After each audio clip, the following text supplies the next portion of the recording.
अल्हम्दुलिल्लाहि रब्बिल आलमीन वस्सलातु वस्सलामु अला सय्यदिल अंबियाइ वल मुरसलीन अम्मा बअद फ़अऊज़ु बिल्लाहि मिनश शैतानिर रजीम बिस्मिल्लाहिर रहमानिर रहीम। अस्सलामु अलैकुम व रहमतुल्लाह। अज़ीज़ तलबा, उम्मीद है आप तमाम खैर व आफ़ियत से होंगे। अल्लाह रब्बुल इज़्ज़त से दुआ है कि अल्लाह रब्बुल इज़्ज़त आपको रमज़ानुल मुबारक की बरक़ात नसीब फ़रमाए। तो प्यारे बच्चों, आज हम जो लेसन पढ़ने जा रहे हैं उसका नाम है set. Today we will discuss the topic set. What is set? Set होता क्या है? आम तौर पर कुछ कलेक्शंस ली जाती हैं तो हम कहते हैं ये सेट है। आम रियल लाइफ में अगर मैं आपको इसकी एग्जांपल दूं तो प्यारे बच्चों, जिस तरह चेयर्स का सेट होता है इसी तरह बर्तनों के सेट भी होते हैं, और इसी तरह और भी रियल लाइफ में हम एग्जांपल्स ले सकते हैं। तो मैथ के अंदर जो सेट की डेफिनेशन है वो है a collection of distinguishable objects, यानी जो वो ऑब्जेक्ट्स हमें लेने हैं जो एक दूसरे से बिल्कुल मुख्तलिफ हों। मिसाल के तौर पर एक सेट नीचे दिया हुआ है, the set of whole number.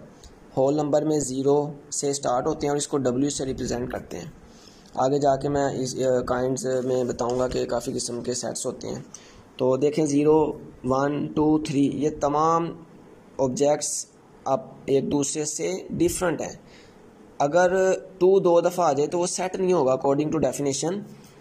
Set उसको कहते हैं कि जो सिर्फ यूनिक हो, जैसे 0 है, 1 है, 2 और 3 दिया हो। अगर 3 2 टाइम्स आ जाए या 2 2 टाइम्स आ जाए, 1 2 दफ़ा आ जाए या 1 2 दफ़ा आ जाए या 2 2 दफ़ा आ जाए तो फिर वो सेट नहीं होगा। ठीक है, उम्मीद है आपको समझ लग गई होगी। अब आगे चलें, एलिमेंट क्या होता है? तो प्यारे बच्चों, ऊपर ही आप एक सेट देखें जो मैंने होल नंबर की एग्जांपल दी है। इसके अंदर मैं अगर 0 ले लूँ अलग से तो वो उस होल नंबर का एलिमेंट होगा। ठीक है, या 1 ले लूँ तो 1 एक एलिमेंट है होल नंबर का, 2 एक एलिमेंट है होल नंबर का, 3 एक एलिमेंट है होल नंबर का। तो इसकी डेफिनेशन आप पढ़ लेते हैं। An object is a set, यानी ऑब्जेक्ट के अंदर जो सेट होता है उसको एलिमेंट कहते हैं। ठीक है, मिसाल के तौर पर 3 is an element of W, और 4 इसी तरह ये आगे ऑनवर्ड जा रहा है तो 2 is an element of W, यानी कि होल नंबर। उम्मीद है आपको इसकी समझ लग गई होगी। अब प्यारे बच्चों, आगे हम पढ़ते हैं kinds of set. Kinds of set क्या होती हैं? इनमें सबसे पहले फाइनाइट और इनफाइनाइट सेट्स आते हैं। प्यारे बच्चों, फाइनाइट सेट उसको कहते हैं जो महदूद होते हैं, जिनका स्टार्टिंग और एंडिंग पॉइंट हमें पता होता है कि यहाँ से ये सेट स्टार्ट हो रहा है और यहाँ पे ये ख़त्म हो रहा है। ठीक है, नीचे एग्जांपल भी मैं आपको दूंगा। सबसे पहले इसकी डेफिनेशन पढ़ते हैं। Finite set has a limited number of numbers या मेंबर्स, यानी इसके अंदर महदूद नंबर ऑफ मेंबर्स हों। मिसाल दी हुई है नीचे, set of students in our math class. प्यारे बच्चों, मैथ की क्लास में 15 बच्चों का सेट होगा, 20 का होगा, 25 का या 30 का, वो हमें पता होगा, यानी उनको हम काउंट कर सकते हैं, उनको हम शुमार कर सकते हैं, उसको हम कहते हैं फाइनाइट सेट। चलें जी आगे देखते हैं इनफाइनाइट सेट क्या होता है। इसकी समझ लग गई ना? उम्मीद है आपको इसकी समझ लग गई होगी। तो अब आगे देखें इनफाइनाइट सेट क्या होता है। इनफाइनाइट सेट वो होता है जो लामहदूद होता है, यानी उसकी स्टार्टिंग पॉइंट तो पता होता है, उसके एंडिंग पॉइंट हमें पता नहीं होता, यानी वो कहते हैं लामतनाही, ना ख़त्म होने वाला। अब इसकी डेफिनेशन पढ़ते हैं। डेफिनेशन इसकी है, an infinite set has an unlimited number of members, यानी जिसके अंदर लामहदूद मेंबर्स हो। मिसाल दी हुई है, सेट ऑफ इंटीजर्स। प्यारे बच्चों, सेट ऑफ इंटीजर्स को Z से डिनोट करते हैं। तो अब आप देखें कि सेट ऑफ इंटीजर्स में आपको बताता हूँ वो होते हैं 0 +-1 +-2 +-3, और इसी तरह ऑनवर्ड आगे डॉटेड हम साइन लगाते हैं और ये आगे ऑनवर्ड मूव करी जाते हैं। यानी वो उसकी स्टार्टिंग पॉइंट तो पता होता है लेकिन एंडिंग पॉइंट उसका पता नहीं होता। शाबाश, उम्मीद है आपको इसकी समझ लग गई होगी।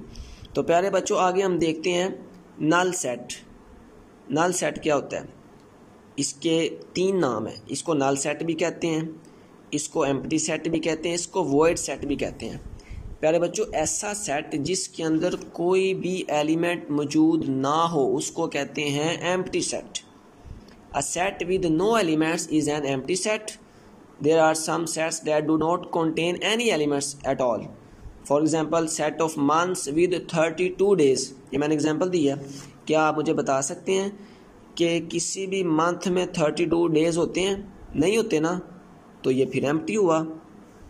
इसी तरह इसको नोट करते हैं खाली ब्रैकेट के साथ। यहाँ एक फाई का साइन आपको नीचे नज़र आ रहा है फर्स्ट पैराग्राफ के लास्ट लाइन में।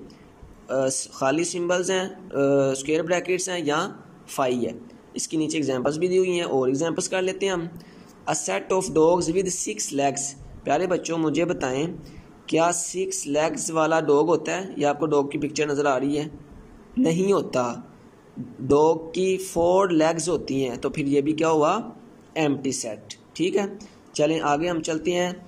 नेक्स्ट सेट है प्यारे बच्चों, जो सेट की काइंड हम डिस्कस करने लगे हैं वो है सिंगलेटन सेट। ठीक है, तो सिंगल से सिंगलेटन निकला है। सिंगल का मतलब 1 होता है। तो a set consisting of a single one element is called singleton set. ऐसा सेट जिसके अंदर सिर्फ एक एलिमेंट हो उसको सिंगलेटन सेट यानी कि या सिंगलेटन सेट कहते हैं। मिसाल के तौर पर इसकी कार्डिनैलिटी 1 होती है, यानी टोटल एलिमेंट इसके अंदर सेट के अंदर सिर्फ एक होगा, चाहे वो जो मर्जी हो। ठीक है, चलें आगे चलें बच्चों। जो नेक्स्ट टाइप हम डिस्कस करने लगे हैं वो है इक्विवेलेंट सेट। आपके पास प्यारे बच्चों 2 सेट हैं, एक सेट ए है, दूसरा सेट बी है। तो जितने एलिमेंट्स सेट ए के अंदर हैं उतने ही सेट बी के अंदर होने चाहिए। अब इसके अंदर थोड़ा आप इक्वल और इक्विवेलेंट का आपने थोड़ा फ़र्क डिफरेंस जो है वो लाजमी देखना है।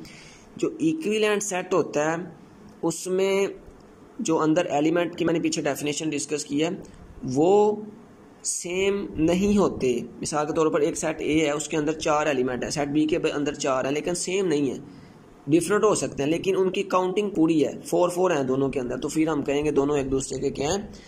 इक्विवेलेंट सेट हैं। तो इसकी डेफिनेशन पढ़ते हैं। 2 finite sets A and B are said to be equivalent sets if the number of elements in both sets is same, यानी number of A equal to number of B होना चाहिए। Examples नीचे देखें। आप देखें प्यारे बच्चों, एक सेट ए दिया उसके अंदर 4 एलिमेंट है, 1 2 3 एंड 4। एक बी दिया हुआ उसके अंदर अप्रैल मई जून और जुलाई।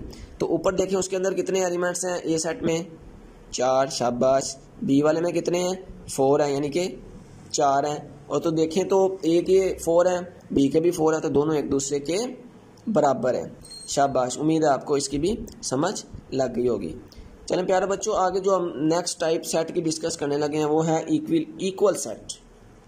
अब इक्विवेलेंट और इक्वल में आपने इसको डिफ्रेंशिएट करना है। इक्विवेलेंट सेट में नंबर्स बराबर थे, लेकिन इक्वल सेट के अंदर हूबहू सेट ही एक जैसे होने चाहिए। अगर उसके अंदर 1 2 3 4 ए के अंदर है तो बी वाले सेट के अंदर भी 1 2 3 4 ही होना चाहिए। हाँ, इसमें सबसे अहम बात आप ये याद रख लें कि अरेंजमेंट डिफरेंट हो सकता है, तरतीब आगे पीछे हो सकती है, लेकिन हूबहू एलिमेंट वही होने चाहिए। इसकी डेफिनेशन पढ़ते हैं। 2 sets A and B are said to be equal if and only if they contain each and every element of B is in A. We denote this equality by A equal to B. इसको हम denote करेंगे A बराबर है B। अब इसकी example देखें प्यारे बच्चों।